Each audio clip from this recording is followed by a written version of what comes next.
తెరుచుకున్నాయి. గదిలో ఏమున్నాయి, వాటి విలువెంత, దీనిపైన ఇప్పుడు అందరి చూపు. కానీ సాయంత్రం అంటే చీకటి పడ్డంతో ప్రస్తుతానికి లెక్కింపైతే అధికారులు నిలిపివేసినట్లు తెలుస్తోంది. రత్న భాండాగారంలో ప్రస్తుతానికి నగల లెక్కింపు నిలిపివేశారు. అక్కడికి వెళ్లిన అధికారులు కొంత చీకటి పడింది, అంటే సమయం ప్రస్తుతం 6 గంటలు దాటింది. దీంతో చీకటి పడ్డంతో ప్రస్తుతానికైతే లెక్కింపుని ఆపేశారు. మరొకసారి రేపు ఉదయం నుండి మొదలు పెడతారని తెలుస్తోంది.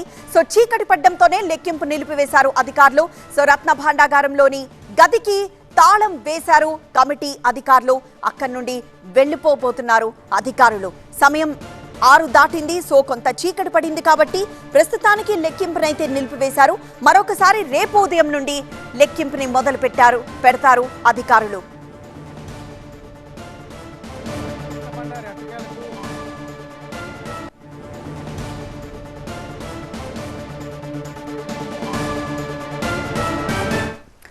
మరింత సమాచారం మా ప్రతినిధి శ్రీనివాస్ అందిస్తారు. శ్రీనివాస్, ప్రస్తుతం లెక్కింపునైతే ఆపేసినట్లుగా తెలుస్తోంది. కొంత చీకటి పడుతుంది కాబట్టి సో లెక్కింపుకి అక్కడ ఎవరెవరున్నారు?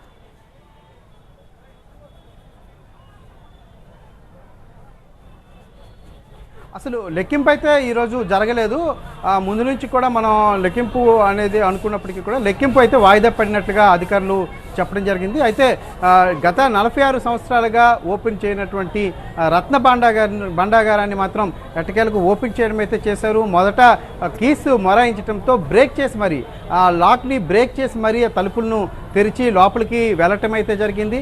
వెళ్ళాక లోపల చీకటిగా ఉండటం, తర్వాతను సమయాభావం కూడా కావటం, తర్వాత ఎక్కువ మొత్తంలో ఆభరణాలు ఉన్నట్లుగా కూడా అంటే ఎక్కువ కర్రపెట్టెల్లో ఎక్కువ ఆభరణాలు ఉన్నట్టుగా కూడా గుర్తించారు. ఇదంతా కూడా ఈ రోజు అయ్యేటువంటి పని కాదు అనేటువంటిది అధికారులు నిర్ణయానికి వచ్చారు. ఈ నేపథ్యంలోనే లెక్కింపుకు సమయం ఇంకోసారి డేట్ ఫిక్స్ చేసుకోవాలని చెప్పేసి ఈరోజు లెక్కింపుని అయితే వాయిదా వేశారు. తిరిగి వీళ్ళు తీసుకెళ్ళినటువంటి తాళాలని వాటిని మళ్ళీ తిరిగి తలుపులను వేసి తిరిగి క్లోజ్ చేసినటువంటి పరిస్థితి. ఇంకోసారి కమిటీ సమావేశం అయ్యి ఏ రోజు లెక్కింపు చేయాలి అనేటువంటిది ఆలోచించి డేట్ ఫిక్స్ చేసేందుకు నిర్ణయం అయితే తీసుకున్నారు. అయితే రేపు ప్రస్తుతం జగన్నాథ స్వామివారి రథోత్సవాలు జరుగుతున్నాయి. 7వ తారీఖు నుంచి రేపటి వరకు కూడా ఈ రథోత్సవాలు ఉన్నాయి. రేపు స్వామివారు ప్రధాన ఆలయానికి, అంటే ఏదైతే ఈ రత్న భాండాగారం ఉందో ఆ ప్రధాన ఆలయానికి స్వామివారు రేపు చేరుకోనున్నారు. ఈ నేపథ్యంలో లక్షలాది మంది భక్తజన సందోహం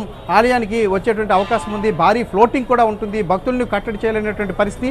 అలాగని లెక్కింపు అవుతుంది కాబట్టి దర్శనాన్ని నిలిపివేద్దామంటే ఇది రథోత్సవాలు చాలా ప్రతిష్టాత్మకమైనటువంటి స్వామివారి ప్రతిష్టాత్మకమైన ఉత్సవాలు. ఈ నేపథ్యంలో భక్తులకు ఆటంకం కలిగించకూడదు అనేటువంటిది అధికారుల నిర్ణయం. ఈ నేపథ్యంలోనే ఇంకోసారి కమిటీ సమావేశమయ్యి భక్తుల రద్దీ తక్కువగా ఉన్నటువంటి రోజుల్లో ఎప్పుడైనా పెట్టుకోవాలి అని చెప్పి వాళ్ళంతా నిర్ణయం తీసుకున్నారు. ఈ మేరకు వాయిదా అయితే వేయటం జరిగింది. మొత్తానికి ఎట్టకేలకైతే మాత్రం ఆ యొక్క భాండాగారాన్ని అయితే ఏదైతే ప్రెస్టీజ్గా వచ్చిందో ఉత్కంఠతో ఎదురు చూశారో ఆ భాండాగారం అయితే తెరవటం జరిగింది. అయితే అందరూ భయపడినంతగా అయితే మాత్రం అక్కడ పరిస్థితి లేదు. అంటే పాములు లేవు, కాకపోతే చీకటిగా మొత్తం కూడా డార్క్గా రూమ్ ఉండటం, అదేవిధంగా 46 సంవత్సరాల తర్వాత ఆ తాళాలు తెరవడంతో ఆ తాళాలు కూడా తెరుచుకోలేనటువంటి పరిస్థితి నేపథ్యంలో వాటిని బ్రేక్ చేసి మరీ లోపలికి అధికారులు ప్రవేశించారు.